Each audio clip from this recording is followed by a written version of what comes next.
When you're talking about the price that is an item that's down 20% and you're talking about a high price point product, it might not be as bad.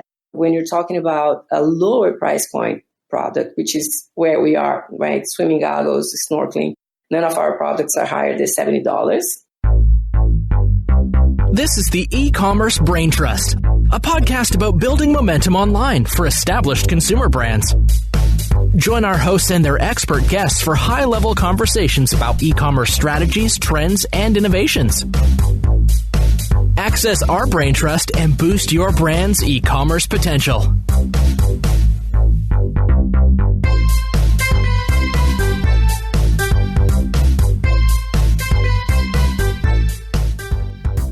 I want to take a second to thank Payoneer, the sponsor of today's episode. I've personally known and used Payoneer for the last couple of years, so I'm really thrilled that they are sponsoring the E-Commerce Braintrust podcast today.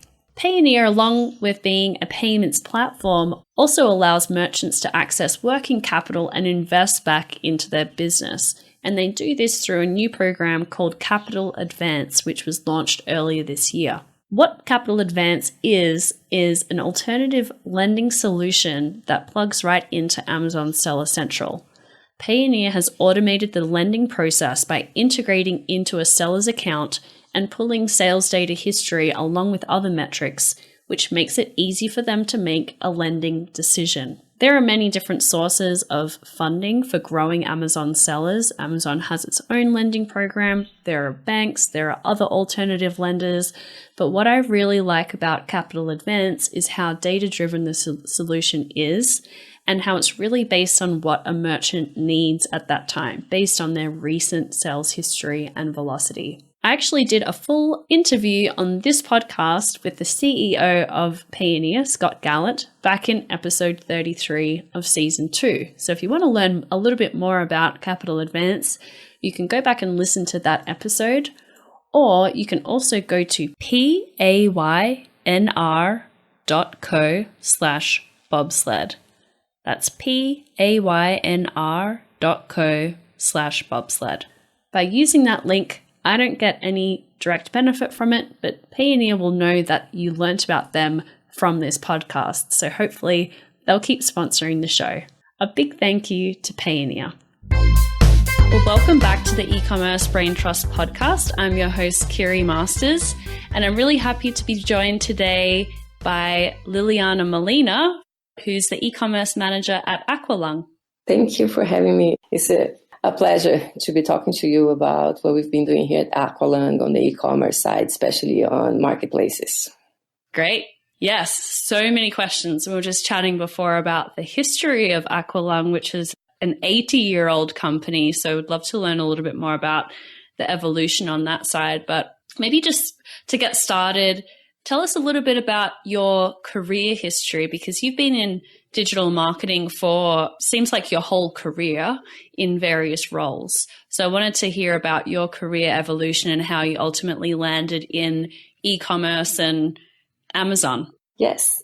So I started my career with digital marketing, most focusing on search engine optimization. Worked on that field for about eight years. And in my last role before I moved to e-commerce, I was working with a marketing agency, and we were focused on elective healthcare industry. So plastic surgeons, cosmetic surgeons. And I got involved in 2 projects that were building e-commerce for those customers, right? So beauty products. Although I really loved the industry, it wasn't something that I was so close related. I like it. I was looking for something more that would fit better my lifestyle. And I kind of started learning about e-commerce. Thought it would be interesting to learn more. Try to find opportunities, focus on e-commerce, but not on the healthcare industry at the moment, which now I think it would be different if I was working with it.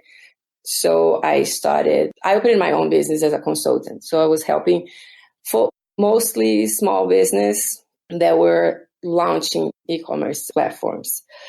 While doing the consultant job, I got an opportunity with Skills, which is also a sporting goods industry related Business was there for like about 8 months. And although they hired me to help them with the digital marketing strategy and internal optimization for the website, I kind of ended up doing a lot of merchandising. Right after I started, the e-commerce manager left, about 3 weeks. So I was supporting the e-commerce team with merchandising, forecasting, and working with the digital marketing director at the time, helping him with the campaigns.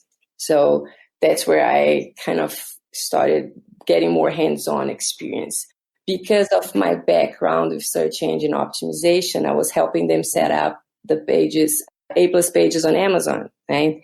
Making sure content was optimized, making sure we didn't get much duplicate content from what was on the website and on marketplaces and few digital players.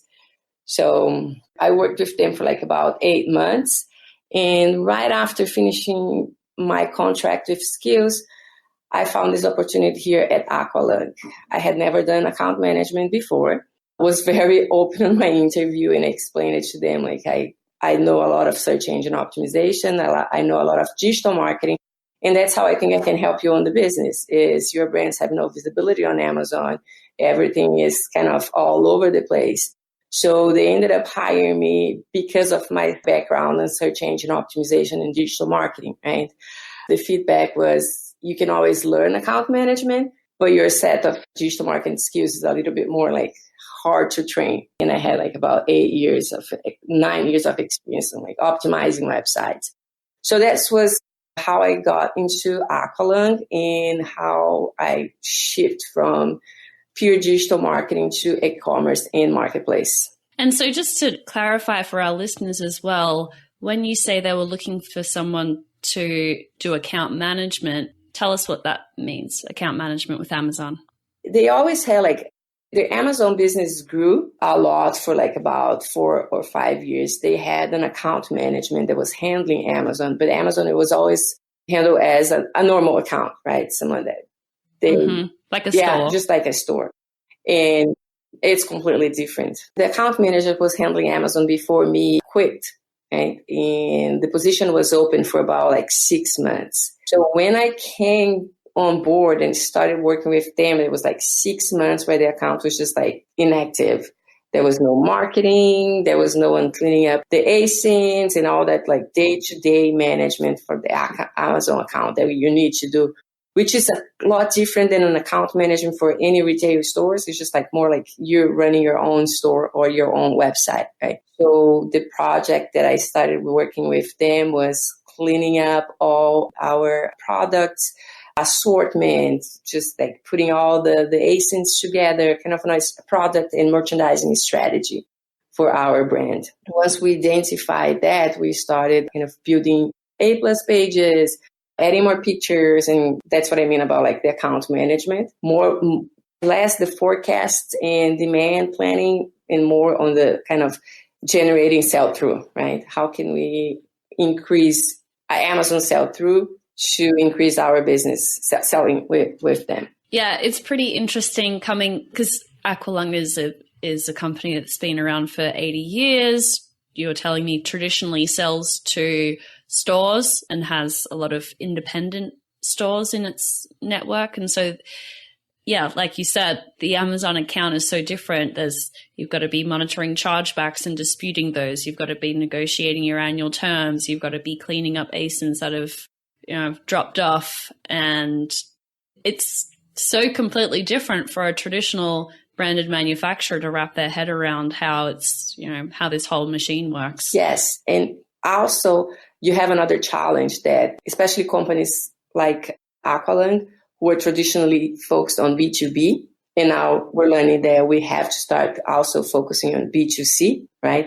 Our main competitors are all doing B2C. There's some new competitors that are exclusive digital brands, right? They have never sold in retail stores and brick and mortar. So it's kind of a company that has a structure to sell B2B, and you now bringing to them like the B2C challenges. And so what happens is we're selling to Amazon.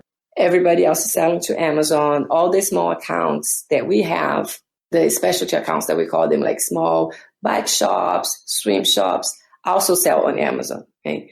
So what happens is we start seeing a drop in pricings across the board. So we have a distribution channel problem. When I first started working here, there was like our pricings were down 20% in some items. And when you're talking about the price that is an item that's down 20%, and you're talking about a high price point product, it might not be as bad. When you're talking about a lower price point product, which is where we are, right? Swimming goggles, snorkeling, none of our products are higher than $70. And this becomes a huge issue, not only for us, but also for our retailers that are competing with Amazon, right? Or the pure digital players who are also competing with Amazon. So those were like challenges that I had when I started working here, and some of the issues that we're still working on to fix. Yeah. So that brand protection issue is a huge problem, especially for a more traditional company who's historically sold through major retailers, independent retailers, distributors, and eventually eventually commit to having a Amazon strategy. Then that's just the beginning, because they have to go through and clean up all of their resellers and start over again with their distribution agreements and try and track down who might be like leaking, causing the prices to deteriorate. Mm-hmm. And it's a systemic thing. Yes. You come in as the bearer of bad news to say, hey, I'm here, but I'm not going to be able to solve all of your problems overnight. We have to look at your distribution agreements, and we have to have some hard conversations with people. Yes. And that's what we started doing. I said you must have been very popular. I'm still. Because one thing is Amazon is a volume player, right? So we get a lot of, at one side you have the company that needs the sales from Amazon, and at the same time, a company that needs the sales from all the other channels, right? And you have to make a decision, and you have to think about, is that the 1P business model with Amazon the ideal for my brand? Or should I go 3P? Or should I merchandise and identify what should be selling on 1P, what should be selling on 3P? And so that's the exercise we did. We identified that we should keep the snorkeling business on the 1P side, and we would like to change the swim business to a 3P side, 3P business model. Okay? So if we took Amazon out of the equation, our sales volume would drop, but our profitability would increase at the end. Okay? I was just going to ask how you made the determination to move some products to 3P and leave some on 1P, and I think you were about to say it was based on profitability. Because if you're on Seller Central, if you wanna be competitive, you have to be offering Prime, right? So you have to do Fulfilled by Amazon. The fees for Fulfilled by Amazon on the snorkeling products were too expensive, so it would not be profitable on the 3P side snorkeling due to the storage fees at Amazon. That's how we did. We did like a full analysis on profitability, costs, and against like the chargebacks and all that we were saying, against the FBA fees. And it didn't make sense because snorkeling are bigger items and the storage fees are higher. Swim business in the other side, no.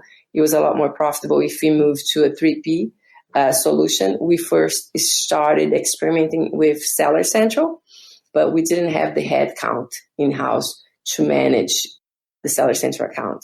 So what we decided is we identified our best partners, 3P partners on Amazon, and we are moving towards an exclusivity business model with those partners, where we're working with... Oh, interesting.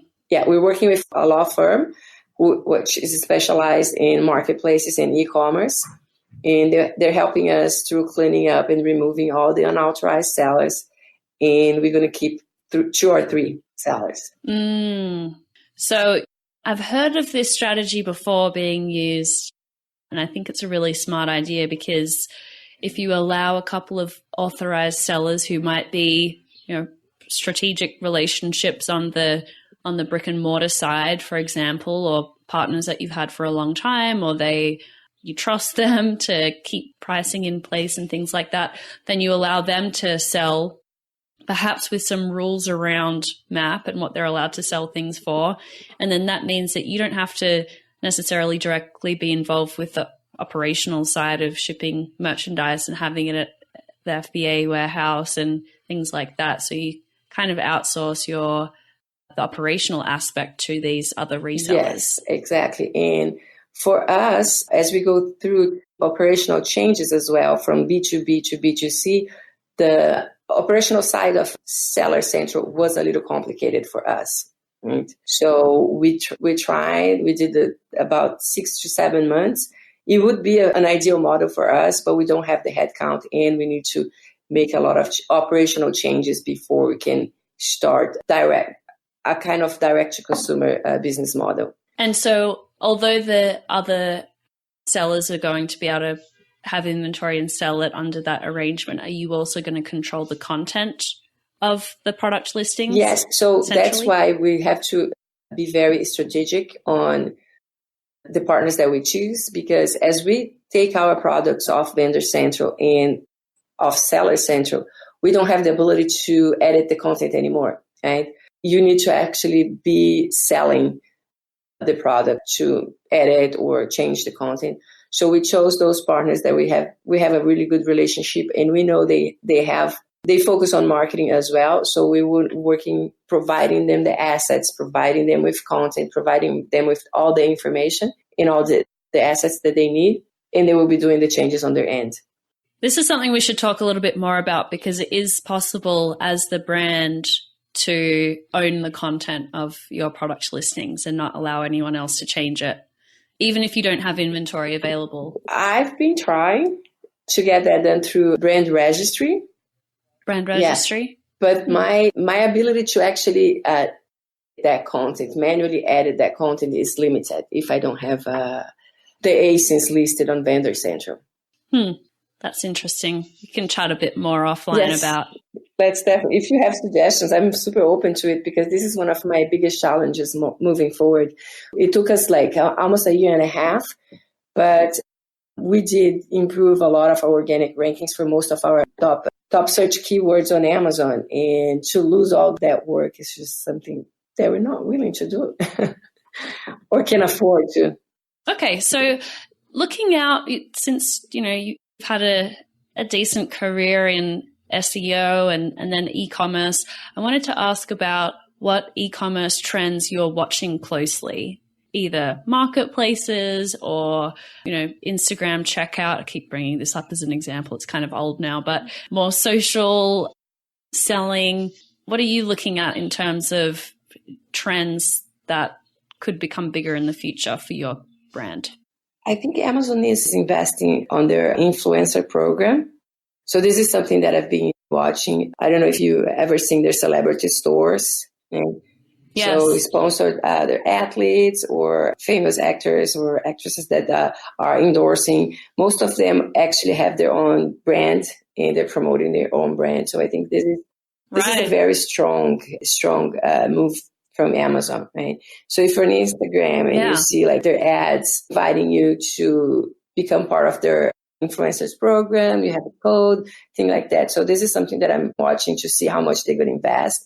Because if you get one of the best selling social media tools right now, which is Instagram, and you bring that traffic to Amazon, I see the really good benefits. So this is something that I'm watching right now, like influencers, how influencer marketing will change and how can you take advantage of that if you're not selling on your own B2C platform and you want to drive traffic to Amazon. Mm-hmm. And so one of your brands that you manage is Michael Phelps, Outdoor Sporting Goods.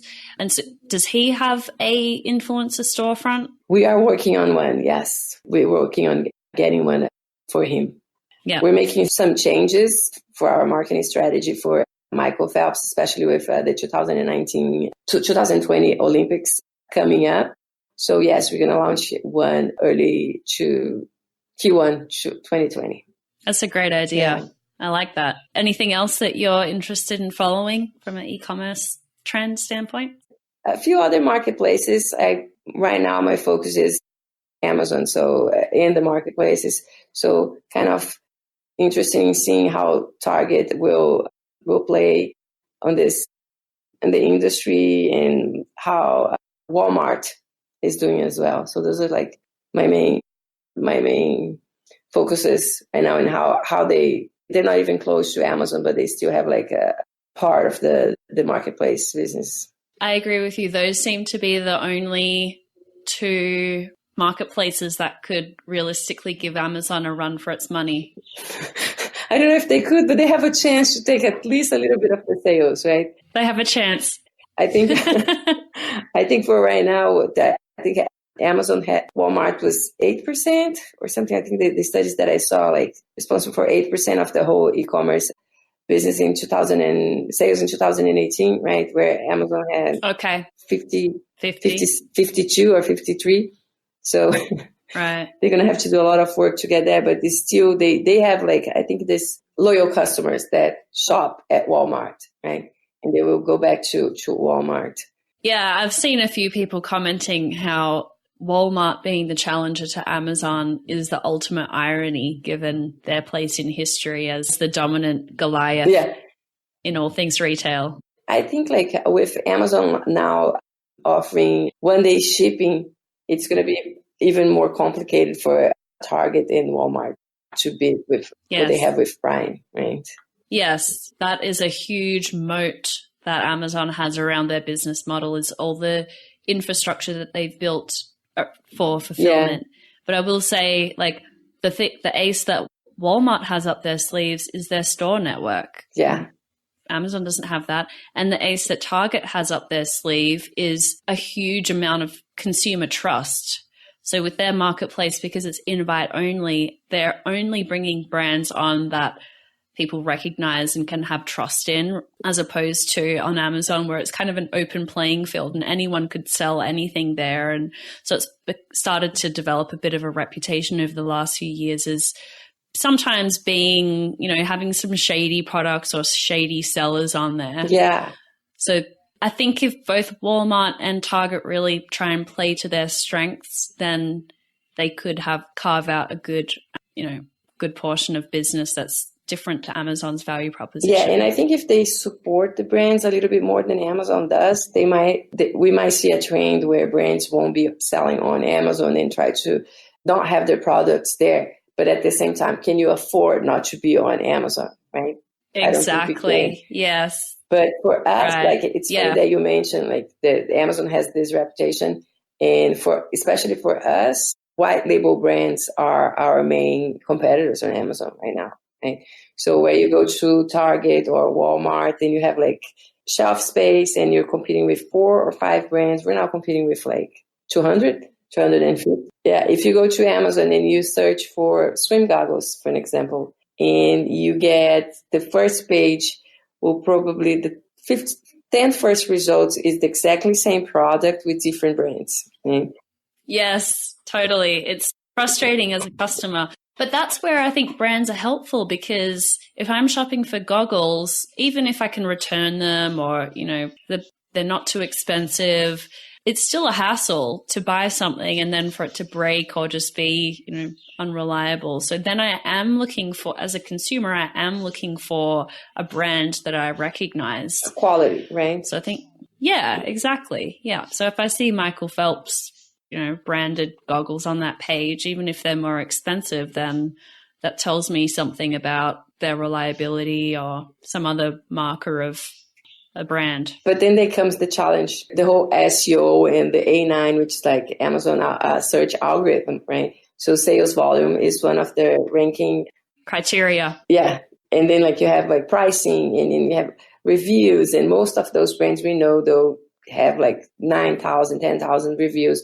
We're not sure how they get all those reviews, but that counts as well. So it's tough for you to rank your product on the first page of results for your main keywords right now. With like this whole, it's like the Wild West of the search engine, like Google 20 years ago, when link baiting was a thing, where you would be able to stuff keywords on your content and you would be like the first result. So that's, I think, what we experience with Amazon right now. And totally. Wild West. Well, thank you. Let's leave it there on a high note. I was hoping to leave on an optimistic note looking out to the future, but we always manage to come back to something that's bugging us. Thank you so much for joining me, Liliana. It was great to chat. And if people want to reach out to you, do you accept LinkedIn requests or? Yes, I do. Yes. So you have my LinkedIn, right? So yeah. We'll add that to the show notes. And thanks again for coming on the show and sharing your story. Thank you so much for having me. Have a great day.